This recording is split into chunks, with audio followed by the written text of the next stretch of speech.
Passing marks 33% ही क्यों होते हैं, इससे कम या ज्यादा क्यों नहीं होते, 31, 32 या 34 क्यों नहीं होते, इसकी एक प्रॉपर प्रोपोर्शन जो है वो 33% ही क्यों रखी गई है, इसका क्या क्राइटेरिया है, इसके पीछे क्या एल्गोरिदम है, आज आपको बताएंगे इस व्लॉग में।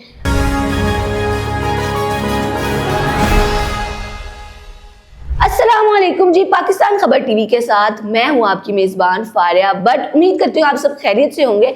नाजरीन, हमारे बच्चों को हम अब देखते हैं कि वो बड़ी दुआएं करते हुए नजर आते हैं कि बस हमारे 33% नंबर आ जाए या 33 नंबर आ जाए और हमें कुछ नहीं चाहिए। या बच्चे 33% नंबर आने पर मुतमईन नजर आते हैं। ऐसा क्यों होता है, इसके पीछे क्या वजह है? ये कहानी शुरू हुई थी 1857 में, जब बड़े सगीर में अंग्रेजों की हुकूमत थी।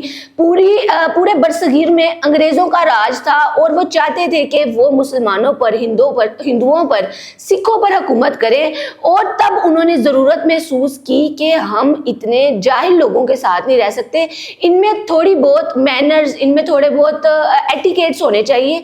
तो इस चीज़ को मद्देनजर रखते हुए पहली दफ़ा 1857 में मैट्रिक का इम्तिहान दिलवाया गया। बच्चियों ने इसमें हिस्सा लिया और एक बहुत ही बड़ी तादाद थी बच्चों की जिन्होंने इसमें हिस्सा लिया और पार्टिसिपेट किया। तो अब अंग्रेज बड़े सोच विचार में थे कि कितने फीसद नंबर हम ऐसे रखें कि वो क्राइटेरिया हो जाए कि इतने फीसद अगर किसी बच्चे के नंबर आते हैं तो उसको हम पास डिक्लेयर करें।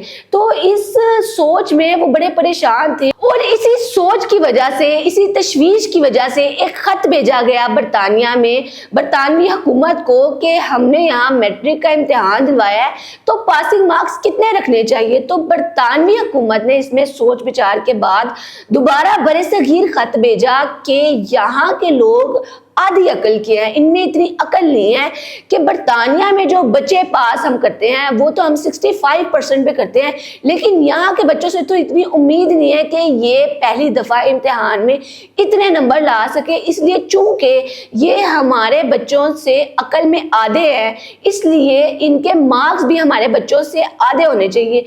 तब ये फैसला हुआ कि 32.5% बच्चा जो नंबर लेगा वो पास डिक्लेयर किया जाएगा। और बहुत ही ज़्यादा अरसा यही एवेल्युएशन रही मार्क्स की और यही तसव्वुर करते थे कि जिस बच्चे के 32.5% नंबर आ जाएंगे वो पास हो जाएगा। फिर 1961 में अदादोशुमार में दुश्वारी की वजह से टीचर्स ने क्लेम किया कि 32.5% की एवेल्युएशन मुश्किल है, तो इसको राउंड अबाउट कर 33% कर दिया गया। और अफसोस की बात तो यह है कि अब तक किसी ने जरूरत महसूस ही नहीं की कि इस सिस्टम को बदला जाए। 1961 से लेकर स्टिल 2025 तक यही रूल है कि 33% वाला पास होगा। इस सारे दौर में इतने मिनिस्टर्स आए, इतने पाकिस्तान के वजीर आजम बने, इतनी हुकूमतें बदली और हर हुकूमत ने क्लेम किया कि हम पिछली से बेहतर हैं, लेकिन किसी भी एजुकेशनल सिस्टम ने, किसी भी हुकूमत के एजुकेशनल सिस्टम ने इस बात गौर व फिक्र ही नहीं किया कि अब हमारे बच्चों का वो लेवल नहीं है जो 1857 के बच्चों का था। अब हमारे बच्चे ग्रूम्ड हो चुके हैं और अब इस रेशो को बढ़ जाना चाहिए। 33 नहीं तो 60% तक तो जाना चाहिए, कम से कम 50% तक तो जाना चाहिए। किसी भी वजीर आजम ने, अयूब खान ने, मुशर्रफ ने, इमरान खान ने, मरियम नवाज ने, नवाज शरीफ ने, किसी भी हुक्मरान ने ये ज़रूरत महसूस नहीं की कि हम इस सिस्टम को भी थोड़ा चेंज करें। हम सड़कें तो बना रहे हैं, हम नए नए प्रोग्राम्स तो लॉन्च कर रहे हैं, हम मुल्क की बेहतरी के लिए काम तो कर रहे हैं, लेकिन जो इस मुल्क का असल कुल असासा है, जो हमारे बच्चे हैं, उन्हीं की बेहतरी के लिए, उन्हीं की ग्रूम होने के लिए उनको ज़्यादा नंबर्स की ज़रूरत होती है। क्योंकि जब तक बच्चों पे प्रेशर नहीं होगा एक पास आउट होने का, वो कैसे मेहनत करेंगे, कैसे करेज दिखाएंगे। तो हमें इस चीज़ को भी बदलना चाहिए, लेकिन अब तक अफसोस के साथ किसी ने भी ये ज़रूरत महसूस नहीं की और आज तक 33% ही नंबर पासिंग मार्क्स डिक्लेयर किए जाते हैं। आप लोगों की इस बारे में जो भी राय है, अपनी राय का इजहार नाजरीन कमेंट सेक्शन में जरूर कीजिएगा। अब तक के लिए इतना ही। इसी के साथ साथ अपनी मेजबान फारिया भट्ट को दे इजाजत। अल्लाह निगहबान।